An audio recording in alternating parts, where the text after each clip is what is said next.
Welcome to the Meetings Podcast, the meeting organizer's podcast source for what's new in the meetings and events industry. Meetings Podcast is a conversation with a variety of voices that looks at events, meetings, and media. Meetings Podcast is sponsored by IMEX America, America's worldwide exhibition for incentive travel, meetings, and events.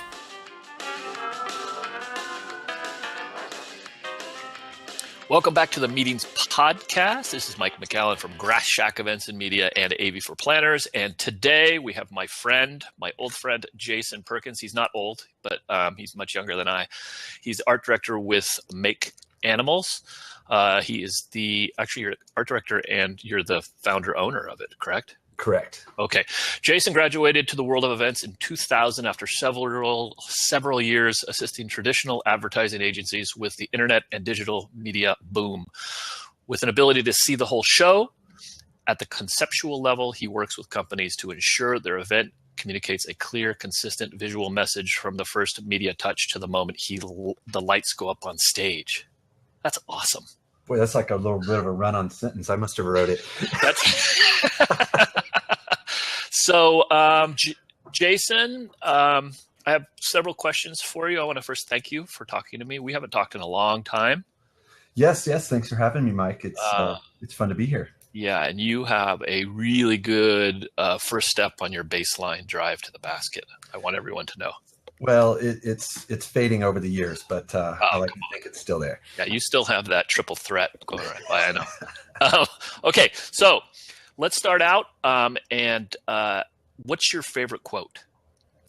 I think I have two. I was thinking about this because I've never been one of those guys that like keeps a bunch of quotes around, and I like to keep them short and sweet. So my first favorite quote is by my favorite musician, Mr. Tom York of the Radiohead fame, and it's simply "Idiot, slow down." I think we could all stand to slow down sometimes. I know that when I slow down, things get a lot better. And my second one might throw you off a bit, but it's actually from the Bible, shortest verse in the Bible. God is love. I think if we all would just love a little more, a lot of this nasty stuff going down in the world would start to ease a bit. So those are my favorite quotes. I agree. Very cool. And we do need to slow down. It's hard too, because life keeps getting faster and faster. It's right. It's true. And in this freelance world, boy, they'll take you right away if you let them. Yes. Okay. So can you take us through we kind of already talked about your path, but I think you can go a little bit more into it in how you got into the events and meetings industry. So I moved out to San Francisco after college. And taking advantage of an internship I completed in Walnut Creek, California. And one of our clients was a DMC. And they had all these great little quick branding projects for, President's Club, one-off sales events and whatnot. And through that company, I got hired to do a show called Ariba Live, which was this world tour. Ariba was like the baby of the .com boom. And I was on that tour. Yeah, I know, right? and in doing that event, I was like, wow, this is perfect for my ADD. You're doing print, you're doing web, you're doing promotion, et cetera, et cetera. And so in getting involved with that, I ended up hopping over to a different company to become an art director in the world of events. That led to freelance. That led to moving to Portland. And here we are on Meetings Podcast. So that was great. I remember working with you at that company you jumped to, right? Yeah, exactly. It was called Beyond Cool. I consider the owners of that company. It's now called BC Creative, Patrick Pfeiffer and Mike Swan, early mentors in my career, still good friends. Wait, what is it called again? BC? It's called BC Creative now. And that was just a branding change. We called it Beyond Cool whenever we first started. Everything had to have this sort of funky name back in the late 90s. So those early mentors, they gave me my first job right out of college. Love those guys. So shout out to the fellows over at BC Creative. Yeah, that was amazing. That was a fun, crazy ride, that whole thing. Yeah, yeah. The up and down of Ariba. I mean, if anyone listening knows Ariba, it was like, you know, well, I should be nice, but it was, Well, it's a real .com like story. I mean, yeah, we lived it. We went right through it with them. That was the crazy thing. the world marketplace, the bazaar of the internet, right? Like, Yeah. And it was pretty much a procurement company, right? You would go Yeah. on the internet to They're still around, aggregate your buys and then try to, you know, get your tomato crates from a farmer in Missouri. Like, I remember that was like one of their marketing examples, and I was just shaking my head going, really? Is that really what the internet's for? Getting tomato crates? That's funny. But I use it with a client now. Gap. We do stuff for Gap, and they use it. Really? Wow. Yeah, still. And it's very antiquated now. It's really hard to use. Like, I mean, it's really hard. Like, I spend like, you know, whenever you know how those things are, procurement stuff. It's just, sometimes it's a real pain in the ass. So anyway, it's a necessary part of our world, though, I'm sure. All right. So what's the biggest challenge you've encountered into entering this industry or starting your own company? Because I think a lot of people in our industry are freelancers. So yeah, I would say, you know, it's not a problem these days, but whenever I first decided to go freelance, it was just confidence, right? Like, you've got this job, it's got benefits, and you find that to truly be creative and do design work, at least for me anyway, it's really hard to do that sitting in an office with a lot of people around you. You know, I work early in the morning, late at night. So you find yourself on salary, but you're working, you know, all the time. And the sort of writing was on the wall as someone who wanted to do design work, that freelance was the way to go. But, you know, you got a brand new baby, you're suddenly like walking out the door of this great company to go do it on your own. And so just finding that confidence to, like, you know, trust that you have great context, trust that you have good skill, and get moving was the biggest challenge I faced early on. Now it's just like learning to say no, right? If you have a great network and you do good work, it's, I don't want to say easy to operate as a freelancer in this industry, but it's kind of how it's done. And, you know, inevitably where I say yes to that job that is maybe borderline, like the phone will ring an hour later with something incredible that is suddenly a really big conflict. So, you know, it goes back to my quote, you know, slow down, right? Just slow down and think a little bit.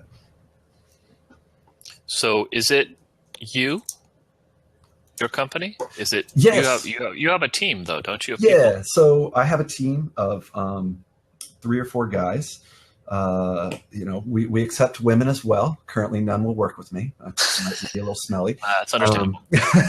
But I mean, at the end of the day, I'm a freelance artist, 1099, whatever you know, however you want to refer to it. I have a couple trusted partners, a fellow named Brian Behrens and John Campbell, that I've known for years.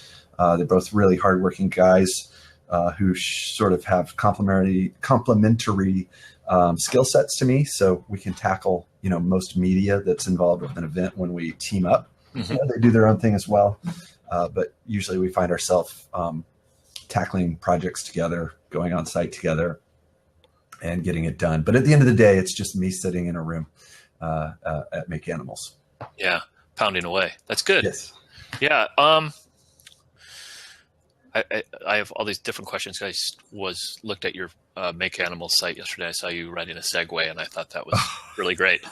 You did good. You said you did a terrible job, but you did really good. Well, you know, it looks really easy. That is not an easy thing to do the first time you get on it if you don't have any advice. So, you know, for anyone who rides a Segway for the first time, core strength is the key. Keep that core tight, and it's no problem. Yes. I don't think they told me that because they wanted to see me flop around like I was on a probably. Yeah, it's more fun to do that. Everyone laughed at me. So, you know, dig through my Facebook timeline. You can share it. Yeah, you grasped it very quickly, and I thought it was cool the way Make Animals you have. Your website is just basically a slate, and then you send. Thanks for calling that cool. No, I mean, I just think it's nice because it's like, really, you know, where's most of the people in the world? They're on Facebook. Yeah, true. And you have that, and that really shows your work and your personality on there. I like it. I thought, you know, I had a conversation with my business partner about that. Like, you know, what are we doing really? Who's coming to our site and stuff? Like, anyway, but I think it's very cool the way it is. I mean, maybe you didn't try to do that, but you know, Jason, you're just cool. Well, thank you. It was cool. So it's the old, what do we call that? The temporary page, like the under construction page. I put that up because I realized there's not a chance in hell I was ever going to get around to making a website. And then Facebook got big and social media got big, and I was like, you're right. Wow, I don't need it, but this will direct them to it. So yeah. It's Very a quick experience. It is. And that's what you build is experiences. So tell us what the moment was when you knew you made the right decision. When that aha moment was there, Let's see. I think the first time I realized I made the right decision was about 3 or 4 months in, when the checks start rolling in, because you got to do some work for a while, then you got to send some invoices, and the money starts coming in. And sadly, once you have that steady income, it's whenever you can sort of relax and start looking at what you're doing. So it's a bit of a lame aha moment, but really, I guess the bigger one would have been the first time that I got called because someone was truly like, it wasn't a contact I already had. They'd seen some work I'd done and went, hey, I want you to do this. And I was like, yeah, this is working. I wish I could remember the exact project it was. But yeah, you want to be recognized for doing good stuff, not just for being a body who can push a few buttons, right? Right. No, you're right. No, and that's what it's about. And I always think of you as like one of the best salesmen I've ever met. I know you're not a salesman, but when I saw you present stuff, I thought, wow, he's you're really kind of honest about what you're doing. Or not honest, but you're real. You see other people getting up and it just seems like a lot of BS, but you really dig what you do. Oh, well, thanks for that. You know, my father's a salesman, and I try not to sell, I guess. You sort of hit on it. You just try to really talk passionately about what you want to do and why you think it's the right thing to do. And hopefully that takes care of itself. I haven't been in a pitch room in a while, but that's what I used to do, when I was on staff at an event company.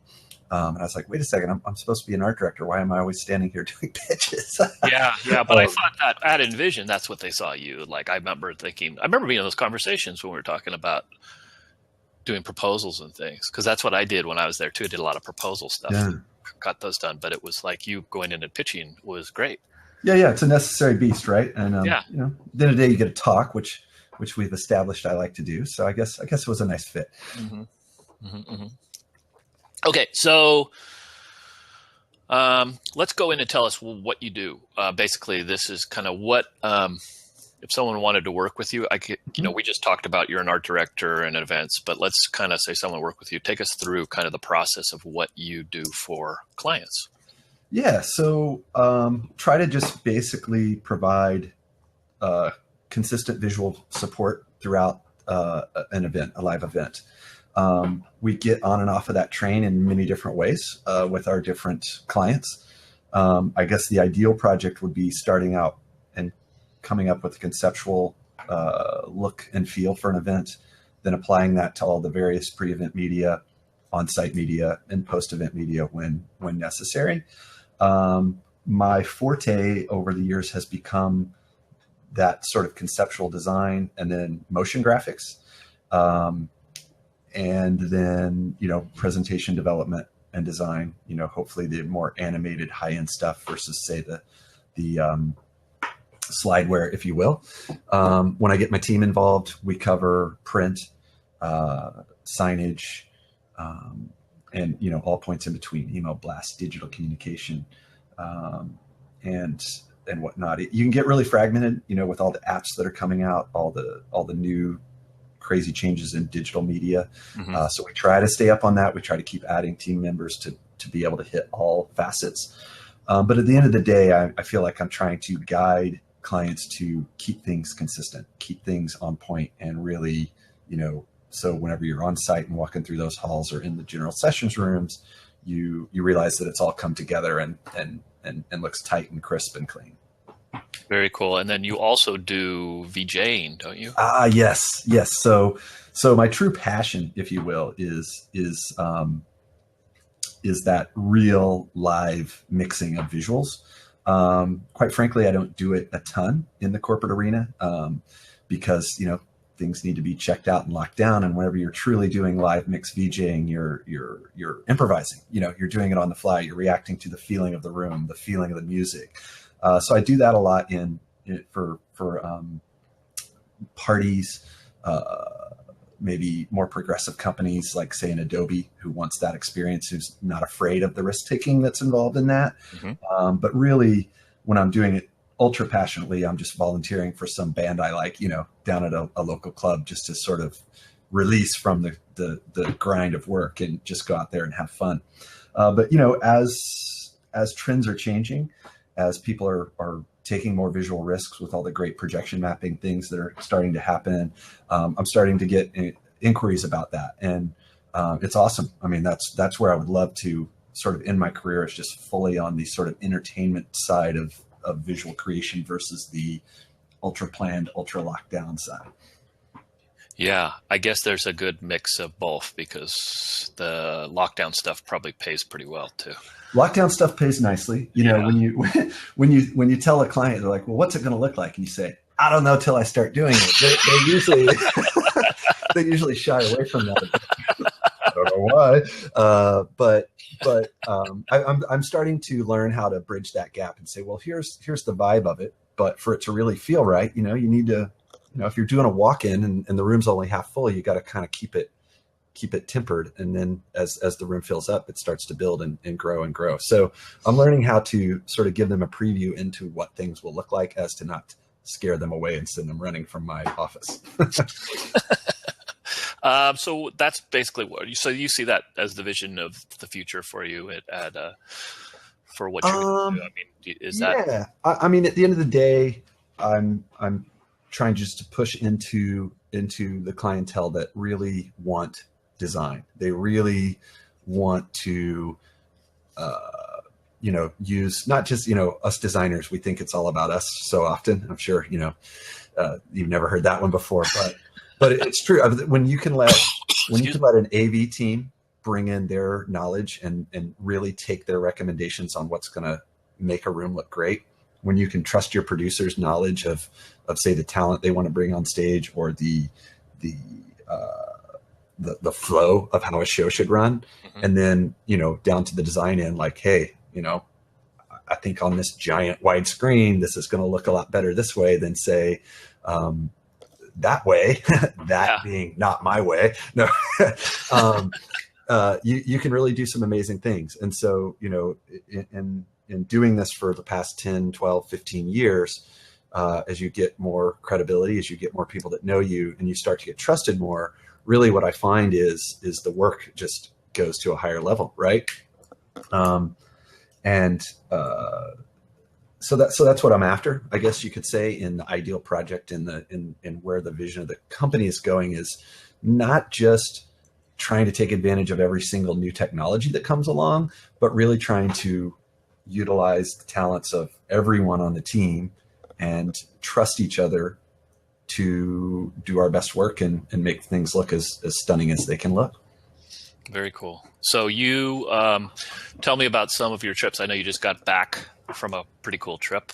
Yes. I was just in Dubai with Envision Communications and Cisco Systems. They're probably not systems anymore, are they? They're just Cisco, showing my age.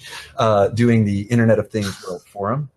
It's really been a great project to be involved with over the past 3 years. I've seen Barcelona. I've seen Dubai. We were in Chicago last year. Couple of great potential places it might go next year that I don't want to jinx, but François, and we'll see. That's cool. Very cool. Yeah, so that's been a real treat that I didn't expect, is seeing the world through work. Always wanted to do that. I went to Istanbul just for fun, to hang a few days off that trip. And so I'm a little jet lagged from getting back there a couple days ago, but it was a brilliant city, amazing place to go. I guess if I was going to sort of drop another name of a recent wonderful thing to be involved in, it would be Adobe Max through the good people at Pix Productions. That show is everything we were just talking about. It's letting design teams, letting high-end vendors, if you will, really do their thing.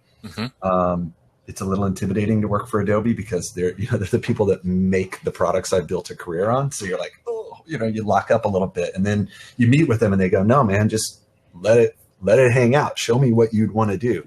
And when they accept that, it's just really great. And then their internal designers, I've learned so much just from watching them do their thing. And it's pretty funny to watch a guy from Adobe work in Photoshop and see them click a button that does something you would should have learned 10 years ago that you didn't have the button was there, and you just melt and go, wow, I would have saved myself 8,000 hours of labor if I knew that button was there. So that's been a real eye-opening and heartbreaking experience. That's great. That's really great. Yeah.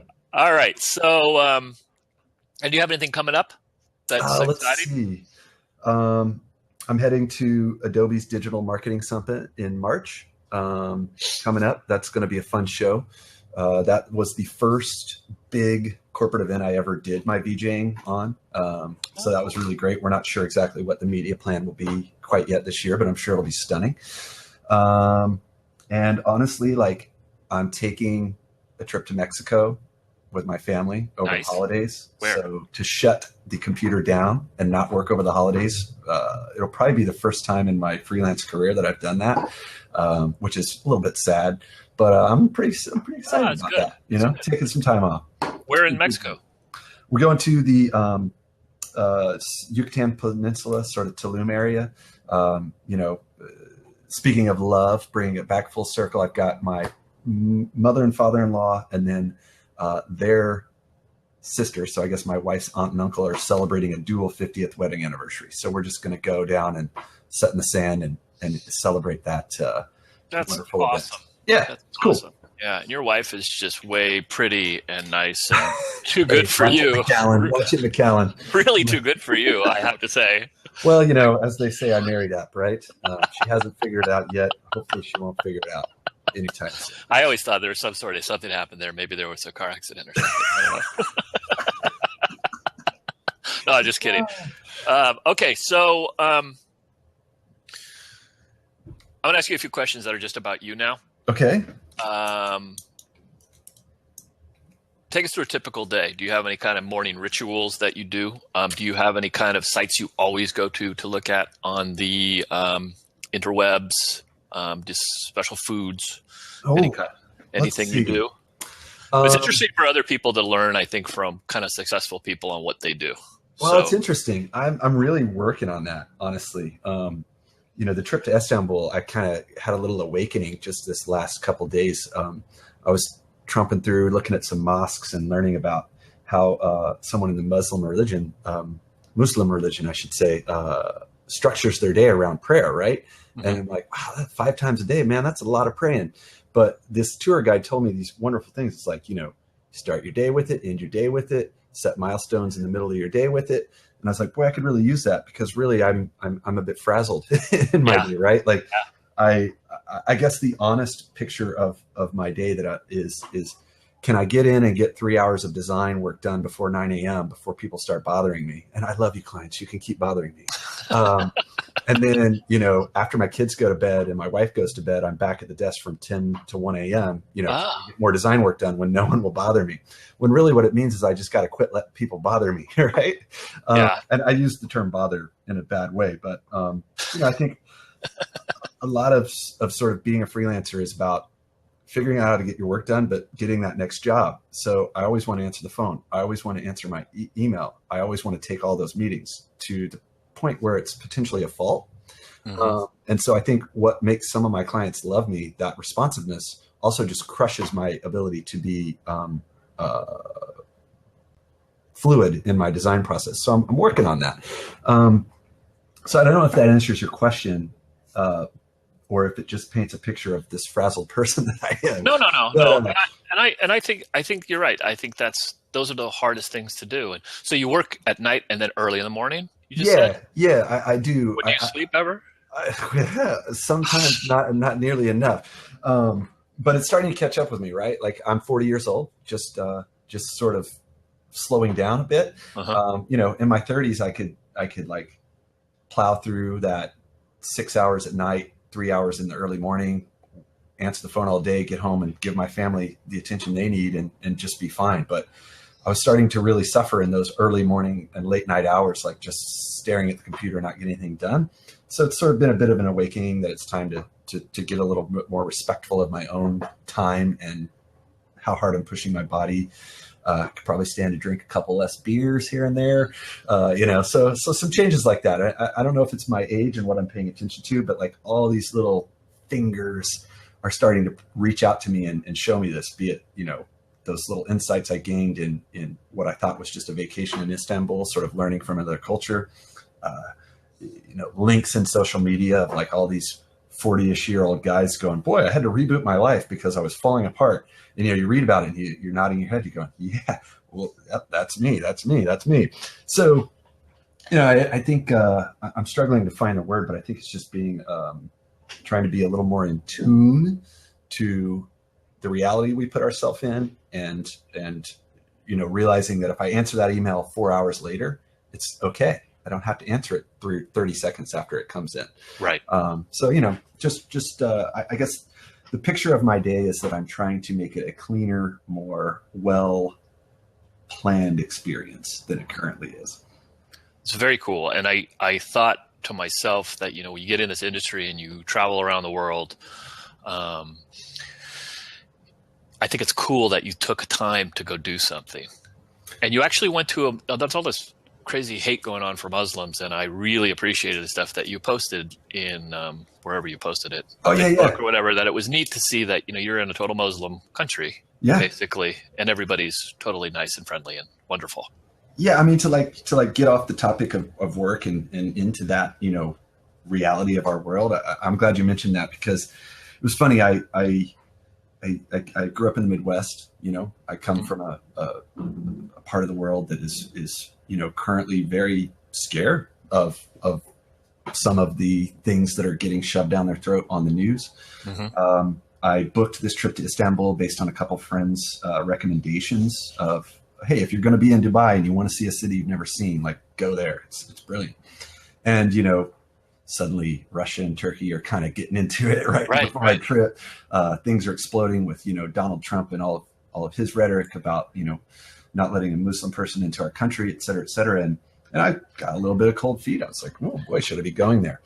And the warmth of the people there, the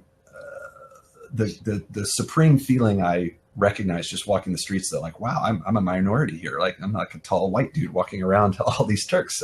I stand out, and not a cross look once. I would get in conversation with someone and realize they're from Pakistan. I would get in another conversation with someone and realize that they're just completely culturally different from me, and it was nothing but a smile, nothing but a welcome. And so I was sort of moved to make that post of just saying, experience it for yourself and decide what you feel about people. Don't let some guy barking at you on the news tell you how things are, and I'm also not naive to say there aren't some real massive problems in our world right now. But I think it all stems from extremism, Yeah. I think my problems as a freelancer were from extremism, trying to work too much. We were just talking about it, trying to do too much. And if you just pull back from that, take a breath, slow down and love yourself and love other people. Yeah. The things will come out of it. No, I agree. Man, we're getting deep, aren't we? Yeah. No, but I think it's cool because it is like how many people they say there's like, what is it? Like 5% of people in the country have passports or something. Some amazing in our low number in our country. Oh man. So people just never don't heard that stat. That's amazing. So it's like, I kind of pulled the 5% out of my butt, but it's like, it is something, it's very, very low. Like I was so surprised, like, holy crap. Like, because people don't leave the country and they just watch TV. So and to get people to watch TV, if it bleeds, it leads, right? Absolutely. So you got to get that stuff up there. So it's kind of, I think it's great that you went out and traveled. And besides all the, where you went, that just doing that for people, I look back on the time that I went, on like that Ariba tour. I was like, why didn't I somehow figure out how to stay another couple days, right? And go do something, but I never did. I didn't have any money though, too. That was the other problem. But, it's kind of like, this day and age with Airbnb and stuff, you can really go and get a place for somewhere easy. You don't have to stay in that hotel that you get plopped in with the event where you're in this fancy freaking hotel that you spend an hour in, Exactly. You could be out and stay in a, Airbnb for $20 and you're sharing a room that you're just going to go sleep and leave. So I think it's great that you did that. That's all I'm saying. Yeah, man. Thanks. It was a fantastic experience. And on that note of passports, I was looking at it on the plane ride home and just thumbed through it and just go, man, this little book is like my prized possession. I mean, it's the coolest thing I have because of the stamps in it and the things I've seen through it. It's totally on. Yep. And then when you have to chain it in for the new one, have you had to do that? I did. Well, my first one. That was sad. I was like, oh right. no.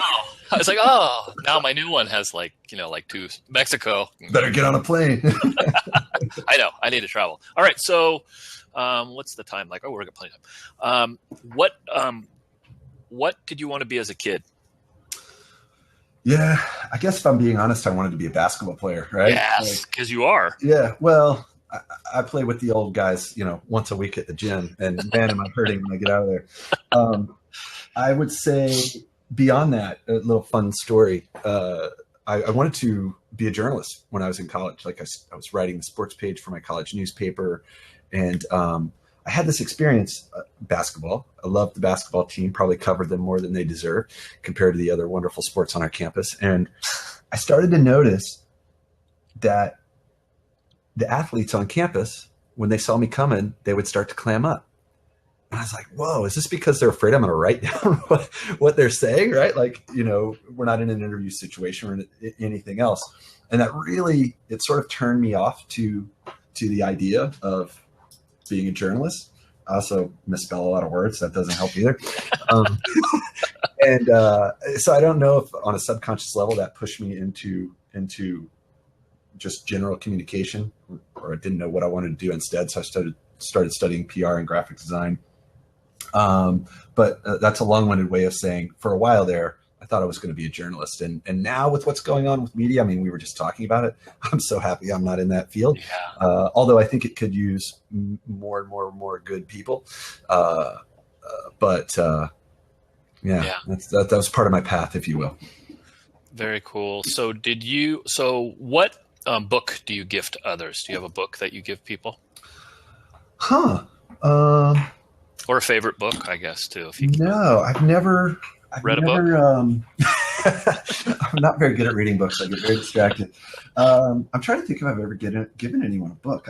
I'm not much of a reader. I'm sort of a visual guy, right? So yeah.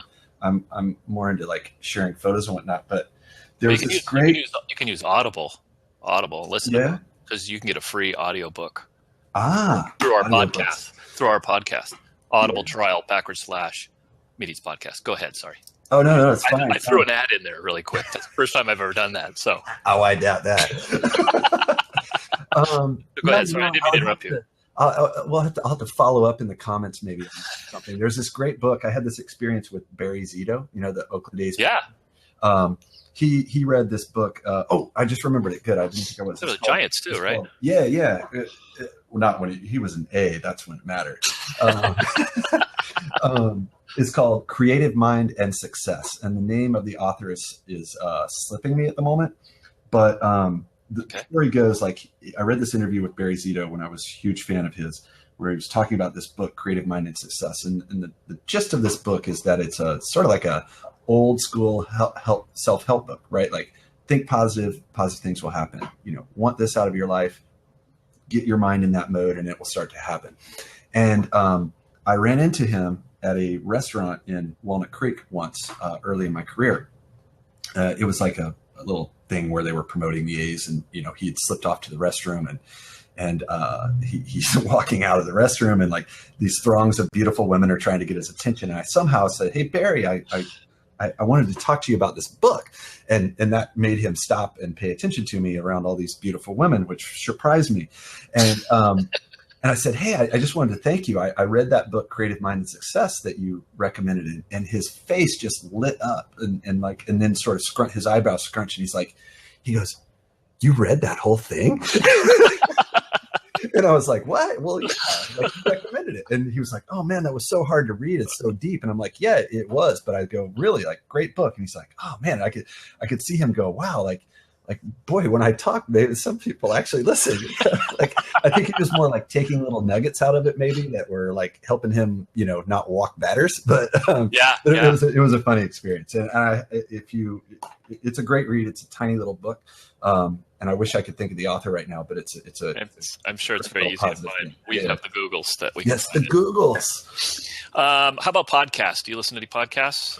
Well, I have recently been turned on to podcasts through the Serial podcast, which is taken the world by storm.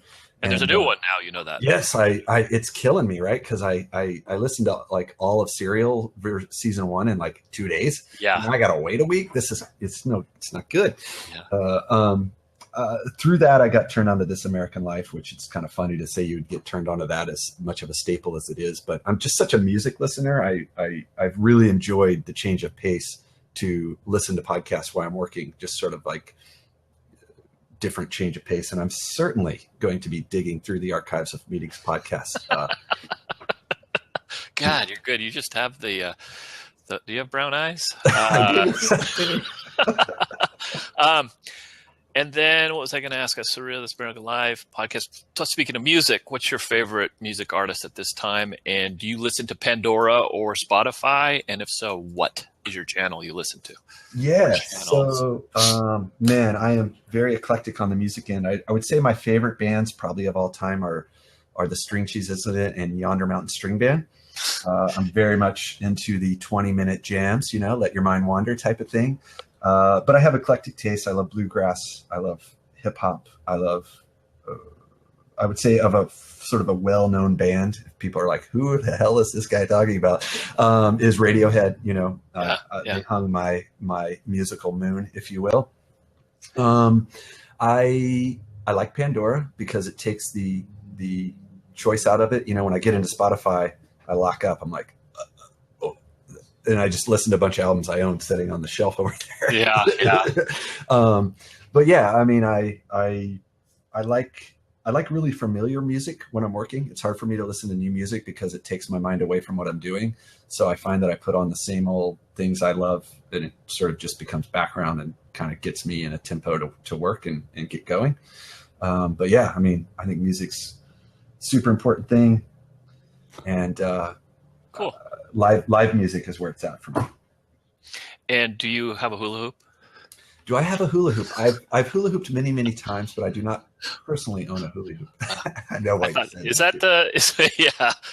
And actually, you turned me on to both those bands, String Cheese Incident and Yonder Mountain. I remember way back when.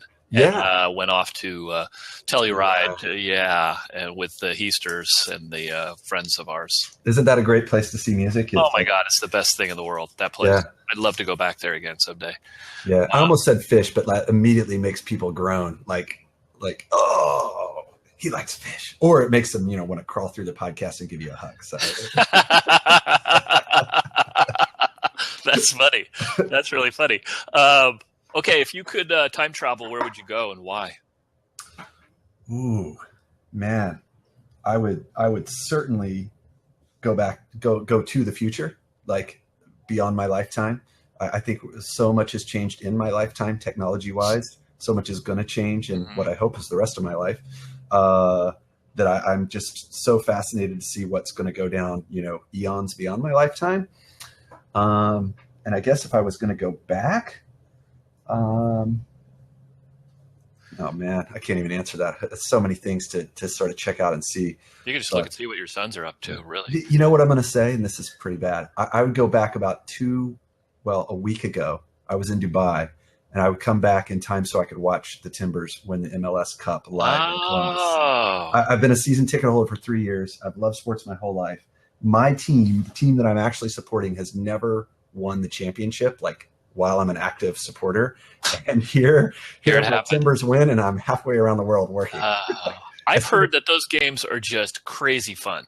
The Timbers there. The Timbers experience on with just a regular season day, a regular season game every game feels like you're in the playoffs. It's the thing that keeps me grounded. I go to the games with my boys. I've absolutely fallen in love with the sport of soccer through the Timbers. And if you've if you want to have a blast at an American sporting event, make your way to Portland someday and see a Timbers game. Last time I was in Portland, I walked by the stadium. And during your game?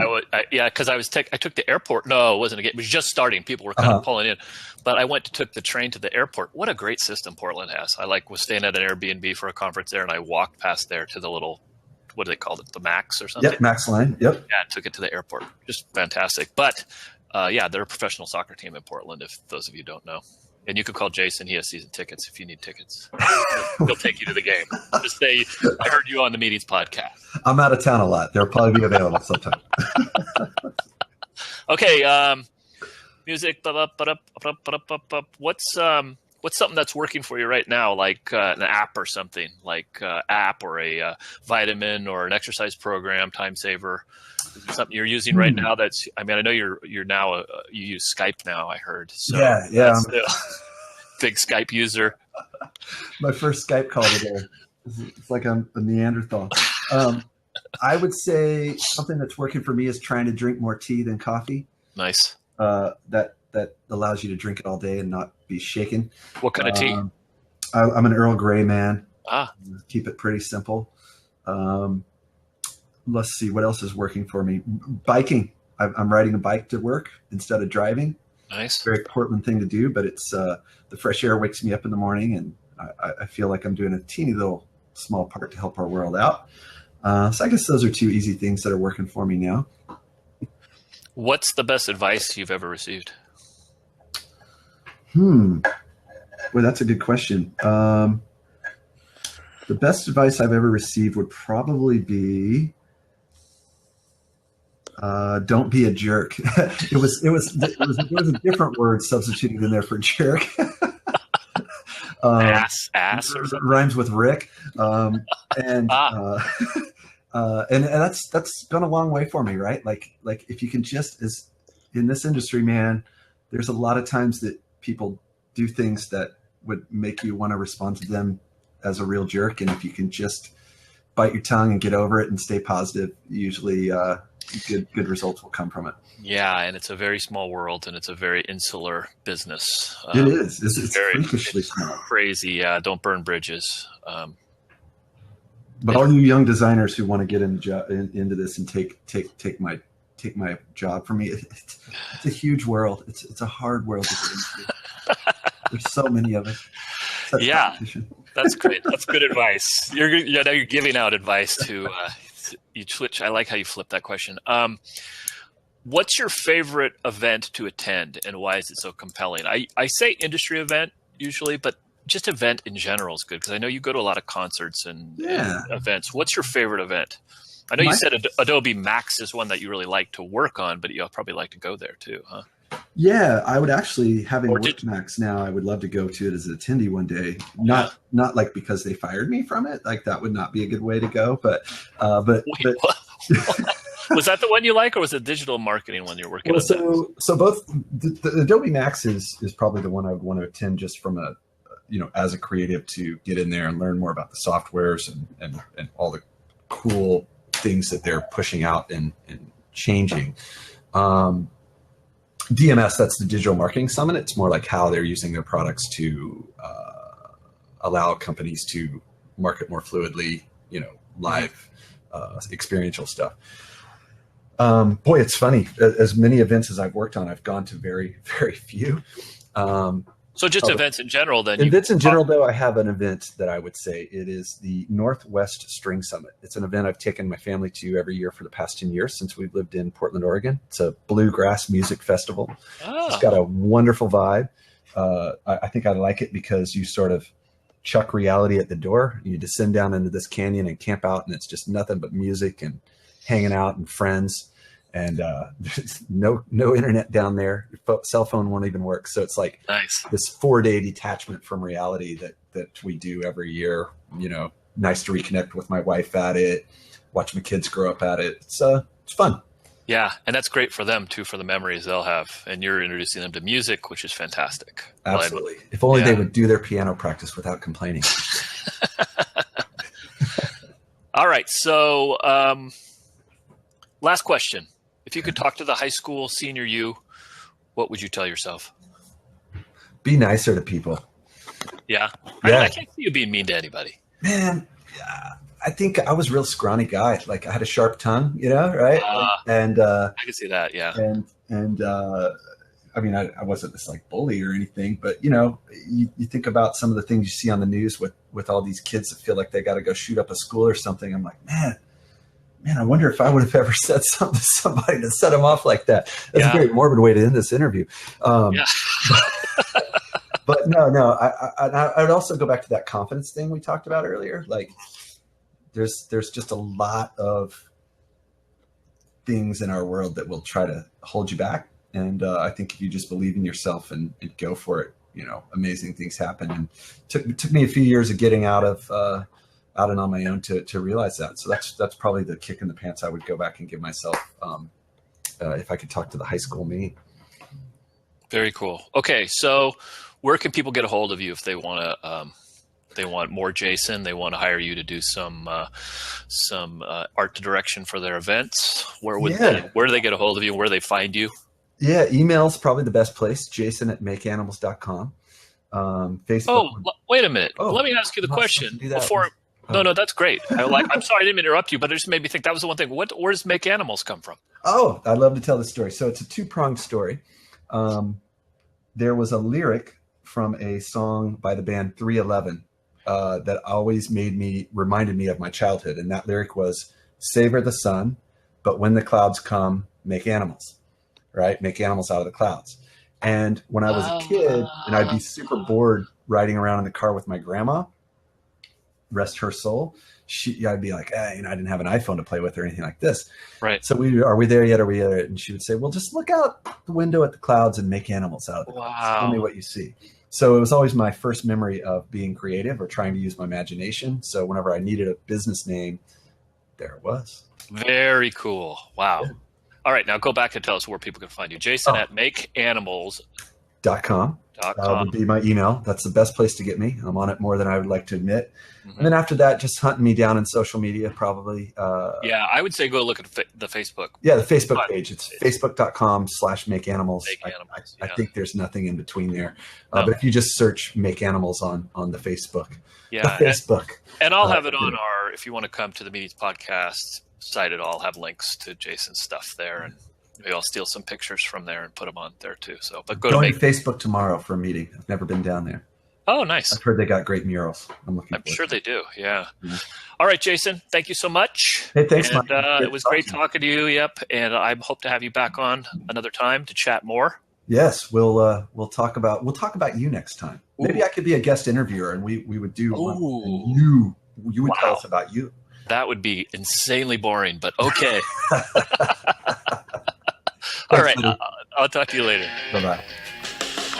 We appreciate and thank you for listening to the Meetings Podcast.